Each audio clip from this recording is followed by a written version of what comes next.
Okay, welcome back. Cooking with MrDan, that's me, MrDan. Today we're going to make a quick brunch for Penny, she's hungry. So I had some leftover steak that I didn't cook yet. And I decided I'm going to make a Philly steak and cheese wrap. Not a hero, a wrap. Okay, so it's going to be quick, it's going to be easy, and if you make it, you guys are going to like it, okay? So give me a second here and we'll get on with it.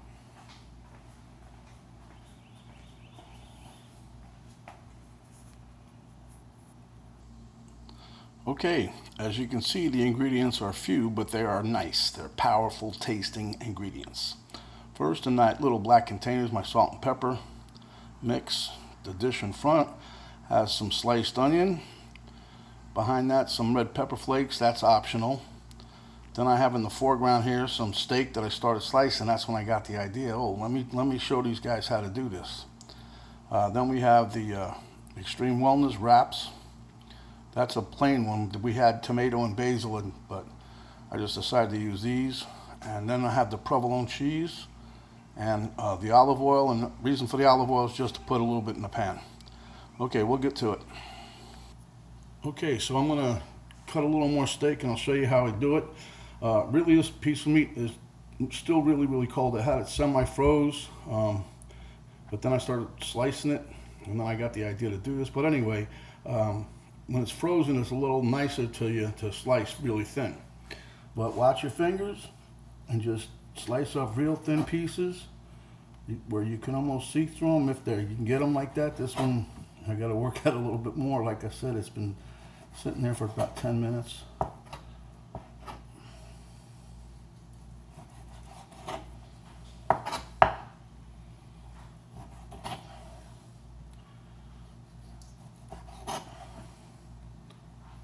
As you can see, it's pretty simple. It's quick.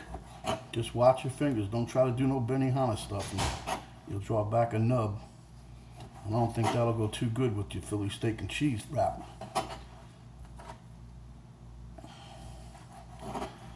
So anyway, like I said, I was planning on doing this, and well, I started doing it, and then I just said, well, let me share it with my friends, huh?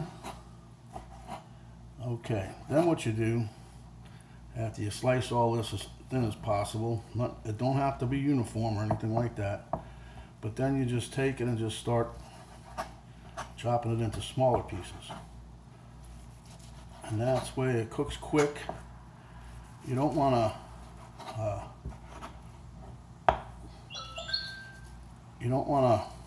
overcook it, but you don't want to, while you're hungry, have to wait for a long time to get something to eat, something that's good too. It really is good.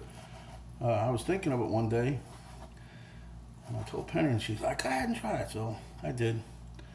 But at any rate, I put a twist on a thing. She don't, we haven't been eating much bread because of that Weight Watchers thing, the points. And I think the points on these wraps is less than a piece of bread. So that's what gave me the idea about the Philly steak and cheese thing. And we've done a bunch of things on wraps anyway. But you don't want to cut your fingers, so be really careful. And if you don't like fat, don't worry about it. You're cutting these pieces this small, most of it's going to render down in the pan and just add the flavor. By the way, this is not a ribeye. I usually use ribeye. We found one, but it was $20-something for almost one piece, which is a bit steep to make a Philly steak and cheese. So Penny got these, I forget what it is now, but sirloin steak, that's what she got. She had two nice little chunks. This was one of them. I cooked the other one. Okay, so now let me go to the stove. Okay, I got this on medium-low heat, like everything I cook is low and slow. Putting a little bit of oil in there, not much, just a little bit.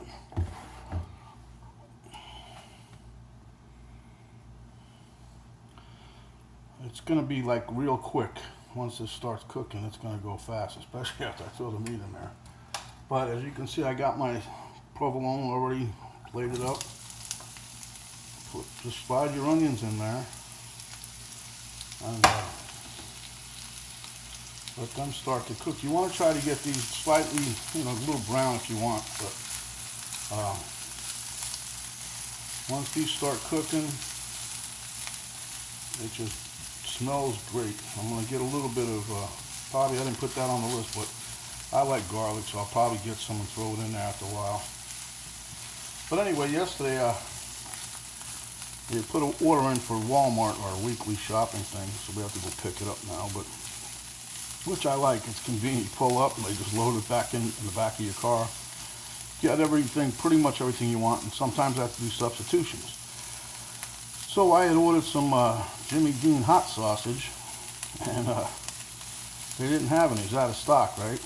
So what do? They give me smoked andouille sausage. The thing that looks like an Eckrich sausage, a U-shaped thing in a package. Not even close to a Jimmy Dean sausage, but I thought, well, we'll try it. I mean, I've had it before, but I wanted to see what I could do with it. Well, considering they gave me 4 packs, and the reason they did that was because I ordered 3 1-pound packages of Jimmy Dean. Didn't have any. These packages are 14 ounces. But anyway, so yesterday we were sitting around. I go, what are we going to have for dinner? Penny goes, just this and this and this. So we went through the refrigerator, and she goes, you got 3 heads of cabbage now. You ordered another one. You still had 2. I said, oh, boy. So I said, you know what? I'm going to take that andouille sausage and cut it up. And we'll use that. We'll make cabbage. I put some cabbage, celery, onions, a couple of potatoes I sliced and diced,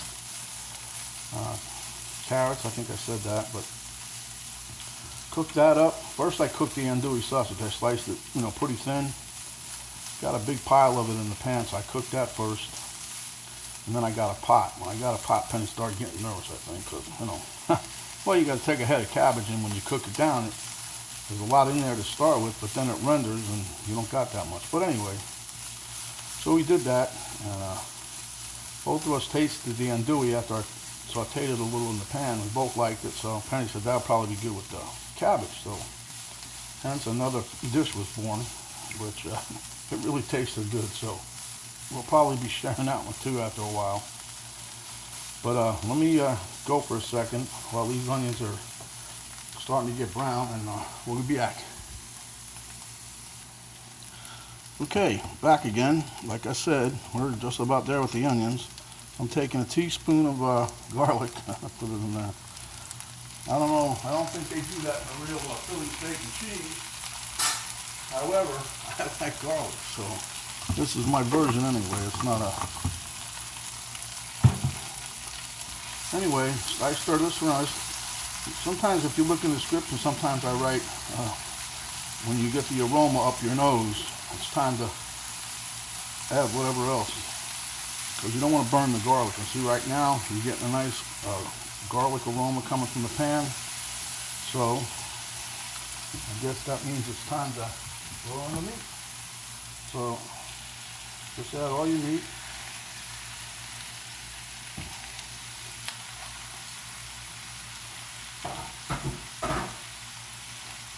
And this is where it'll go pretty quick.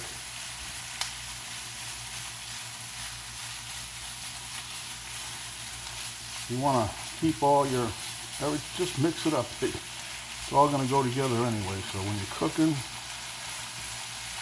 you don't want nothing to burn really. I mean, some people, they think of a steak is to burn it till it's dead 3 or 4 times. But I don't want nothing really raw.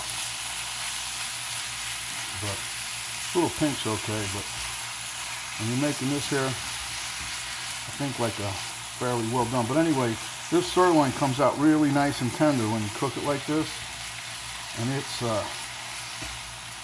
pretty nice. It's a very comparable, it's a good ribeye kind of meat, but I'm not going to say it's the same as a ribeye, but ribeye I think has a better flavor. Got more fat to it. This doesn't have that much fat. And I'm not a fat person. I don't like no fat. I'm forever trimming fat. Oh, and by the way, I don't know if you noticed on the counter over there, you probably didn't, but I started a new bag of my vegetable trimmings because I've got a full bag in the refrigerator, in the freezer. which means it'll be time to start making my vegetable broth, which I'll use also to make my chicken soup. But anyway, I started a new bag today. I don't like wasting it. If I don't have to waste it, if I can use it, I'm using it. But anyhow. So as you can see, the meat has really browned up pretty quick. Alright, and we're still going to brown it some more before, then we're going to add the cheese to it. Boy, that's when things really start getting gooey. Yeah, okay. But the smell right now is pretty good. Sometimes you can add a little Worcestershire sauce if you want, or some steak sauce if you like.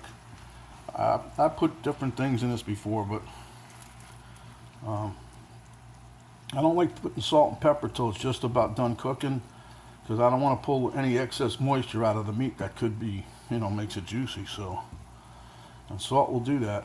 You remember the old saying, where salt goes, water follows. So you don't want to go nuts so with the salt. So I'm going to get ready to add some salt and pepper, speaking of that. And there you have it. It's pretty much cooked. But we are going to just do it a little bit more even with the cheese. And then when I get to a certain point, you're going to hear me turn the microwave on. I'm going to melt some cheese also on the wrap. And I'm going to put a sprinkle or two of pepper flakes in here also. And then I'm going to do this and add the cheese.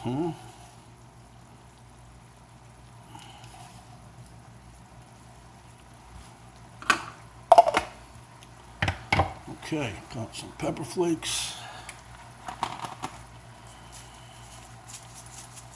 I know this looks like a lot, but it's not. And the other thing is, and you see it smoking, but this thing's really on, my stove is good. I mean, I put it on medium low. It's on 2.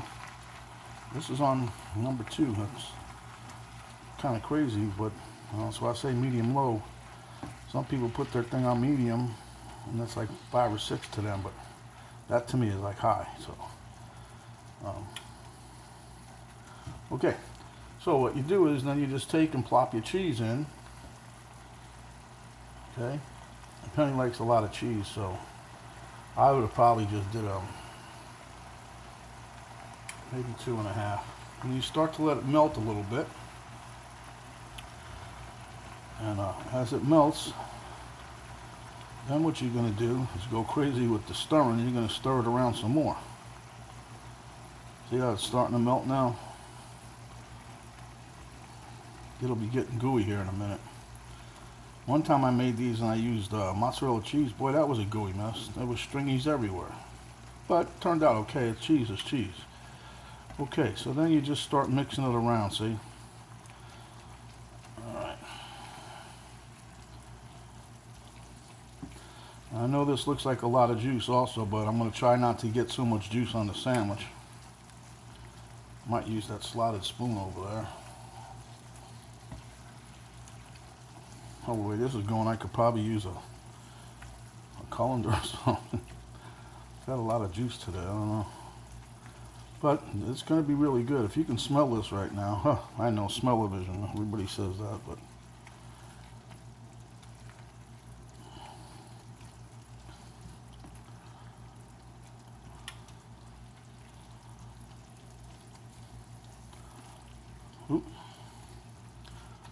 But as you can see, it's cheesy, a little bit anyway.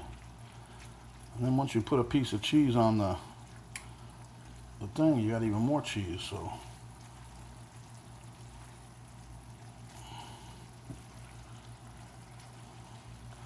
But it's a good snack. Penny, she don't really like to eat like this because it's not on her thing, but I told her we gotta eat it, you know.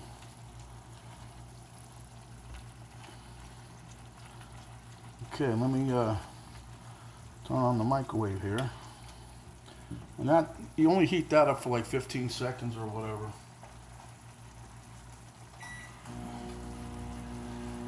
Alright.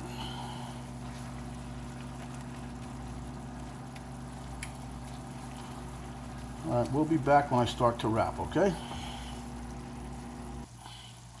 Okay, we're back. As you can see, I got a little piece of melted cheese right down the middle of that thing there. So anyway, so you take a nice scoop, put it on there. Take another nice scoop, put it on there. And maybe one more if you can get it to, you don't want to get them too fat because then they don't roll good. This might be too fat, I don't know. Penny was here, she could do it. She rolls better than me, but anyway, we'll see how I roll. Okay, so you roll it like so, hold your end up, and put this in here.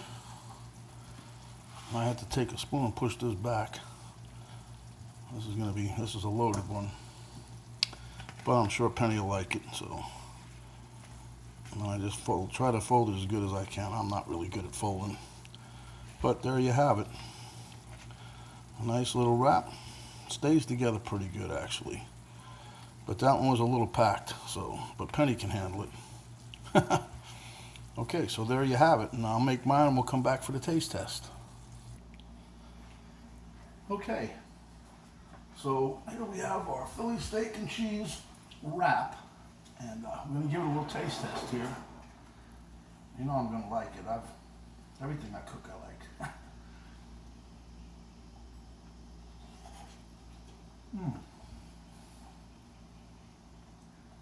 Oh, still pretty hot.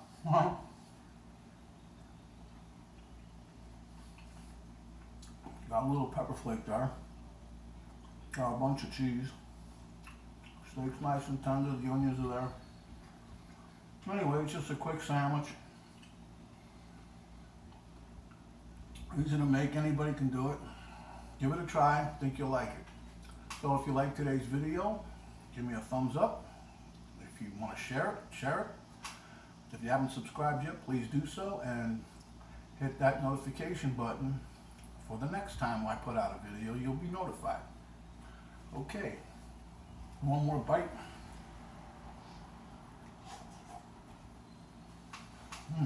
And we're out. Thank you.